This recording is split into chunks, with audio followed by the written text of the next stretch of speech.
Magandang hapon po. Magtatanong lang ho sana kami. Kilala niyo ba si Dr. Jose Rizal? Punta na ako eh. Hindi ko kilala. Ayun. Tatanong lang ho sana namin, tay. Nagdala ko kasi kung pag-usip. Hindi ko na ako sinta sa mundo. Oo. Hindi ko na sa nawa sa mundo. Kayo? Ay, plano po. Hindi kasi marami yung tao na hindi ko kilala si Rizal eh.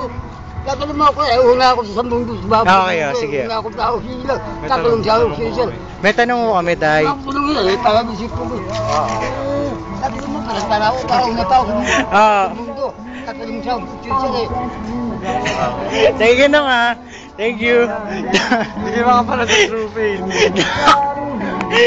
Galit sa amin. Puto, tinanong ko lang kung kilala niya si Rizal. Siyempre, tanong muna kung kilala mo, di ba? Tinanong niya kami kung sino mas nauna sa mundo. Nagalit na. Ano pang piloto? Sino mas nauna sa mundo? Ano, Son? Tatanong mo tayo matanda. Ang bira. Tinatanong lang nagalit.